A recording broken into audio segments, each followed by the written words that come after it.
Abateze amatwi mwese ndabaramukije. Kaze mu kiganiro ivyo nabageze vyose. Igihe Yesu yasezera abigishwa biwe yabahaye icagezo ngo bagende bahindura amahanga yose abigishwa, bababatize, baheze babigishe kwitondera ivyo yabageze vyose. Muri iki kiganiro mutegurirwa mukongera mugashikizwa na jewe Yohani Niyondiko, biciye kuri radio Ivyizigiro no ku zindi mbuga zikoresha ubuhinga bwa none. Turigira hamwe kimwe kimwe mu byo Yesu agomba ko tumenya, hanyuma ngo tubigendere bitume dukomeza urugendo rwacu rwo gusa nawe buri munsi. Kaze mu kiganiro cy'uyu munsi. Uyu munsi tuvuga kwihirwe ryo gutuntura. Hahigwa abatuntuye kuko ari bo bazokwirugwa. Muri Matayo igice cya 5 ku murongo wa 4 niho tubona iri hirwe. Ntangure mvuga ko hariho Bibiliya zimwe zimwe zasobanuye zivuga ngo hahigwa abagandaye canke abagandara kuko aribo bazokwirugwa. Izindi nazo zikavuga ngo hahigwa abababaye kuko aribo bazokwirugwa. Abantu dushobora kugandara kubera imvo nyinshi cyane. Hari abagandara canke turagandara kubera twabuze abacu bapfuye, canke abandi bakagandara kubera ibitungwa vyabo vyapfuye, abandi nabo bakagandara kubera imbwa zabo zapfuye bivanye n'imico y'abantu, hanyuma abandi bakagandara kubera bahebwe n'uwo bari bakundanye, abandi bakagandara mbere kubera ko kumbure amahigwe bari biteze yabacitse. Aha nshobora kuvuga nk'umuntu yari yiteze akazi, canke yari yiteze promotion, canke yari yiteze visa yo kugenda mu bindi bihugu, hanyuma bigapfa, umuntu akagandara, akababara, akagira intuntu yo mu mutima. Ikibazo hano rero muri iri jambo turiko turavuga ko ni iki? Yesu yariko avuga ukugandara ukuhe? Ukubabazwa niki? Yariko avuga ugutuntuzwa niki? Uravye muri Matayo 5 ku murongo wa 3 aho twavuze ubushize, Yesu yariko avuga ngo hahigwa aboro mu mitima yabo. Wa muntu yari yibonye ko ubworo bwo mu mutima niwe akomeza agatuntuzwa nuko yisanze afise ivyaha imbere y'Imana. Yesu aravuga ati ubu muntu rero yitahura ko ubu bworo bwo mu mutima agatako, akagira intuntu, akagandara, akagandazwa nuko ari umunyavyaha, uyu azokwirugwa. Reka ubwa mbere tuvuge rero kuri aka gace ka mbere kavuga gutuntura. Iri jambo ryo gutuntura turaribona muri Bibiliya ahatari hake. Yesu, abigishwa ba Yohana baramubajije bati ni gituma giki twebwe abigishwa ba Yohana twisonzesha ariko abigishwa bawe ntibisonzesha? Yesu arabishura ati igihe kizoza aho umukwe azoba yavanywe muri bo, ico gihe rero bazogandara, bazotuntura, bisige umunyota, bambara amagunira, batangure kwisonzesha nabo. Aha ngomvye kuvuga iki? Canke aya majambo yerekana yuko uguca bugufiya, umuntu akambara amagunira, akisiga umunyota, ari ikimenyetso cyo kwicisha bugufi imbere y'Imana. Iyo abantu bagandaye mu isezerano rya kera urasanga ko bambara amagunira bakisiga umunyota kugira ngo bagaragaze umubabaro bafise. Iyo umuntu yacumuye, Abisirayeli bacumuye, bahamagarirwa kwambara amagunira bakisiga umunyota bakagaragaza yuko abaye mu mitima yabo. Turabona kandi ko igihe Yesu yari yapfuye abigishwa biwe baragandaye, barababaye, bagiye mu gatengo baricurikira, bababajwe n'iki? Nuko umwigisha wabo yari yapfuye, yari yabavanywemwo, kandi ngo bagiye hano barihisha. Ego harimo n'ubwoba, ariko namwe nimwibaze abantu bamaze imyaka 3 bari kumwe n'umwigisha, bari kumwe na Yesu Kristo, akora ibitangaza babona, agwiza imikate babona, noneho yapfuye, bamuhambye, barabonye naho bamuhambye, bagize umubabaro.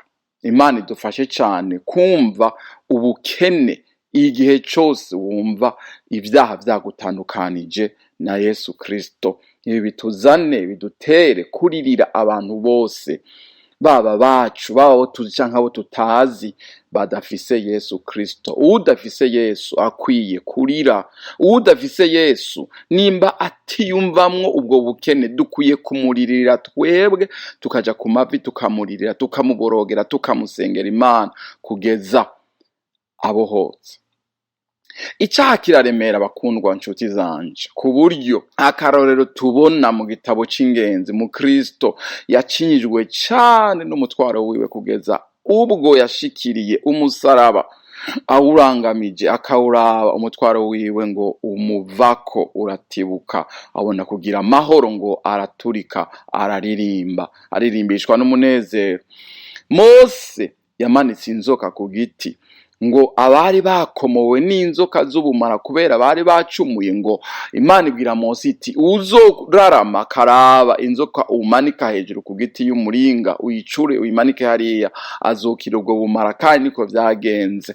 Imana idufashe cyane. Cari ikimenyetso, igitutu c'umusaraba Yesu Kristo yaragiye kuzobambwako. Imana idufashe. Icaha kirica, n'ubumara umuntu atarakwiye kurarana na rimwe atacihanye.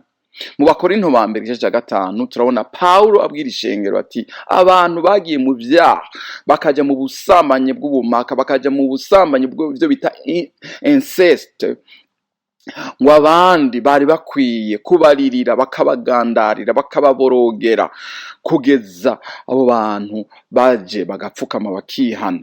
Aravuga ati ahubwo mbere mwari mukwiye kubitandukanyako. Imana idufashe cyane. Paulo yerekana ko uwo wese yakoze icyaha yari akwiye kurira, akagandara, akaboroga, akicurikira, yicurikirijwe n'iki icyaha ciwe. Bibiliya irakomeza igashemagiza abantu bagize imitima imenetse, bababajwe n'ibyaha byabo. Muri Zaburi 34 kuri 18 haravuga ngo uhoraho aba hafi y'abafise imitima imenetse kandi akiza abafise imitima ijanjaguritse. Abantu dukunda kugaragara turi abanyenkomezi, dufise ubwenge, turi abatunzi, turi abantu bakomeye, abantu bashemagizwa, abantu bavuganga. Ariko Imana ishaka abantu bafise imitima imenetse, abantu bafise imitima iciye bugufiya.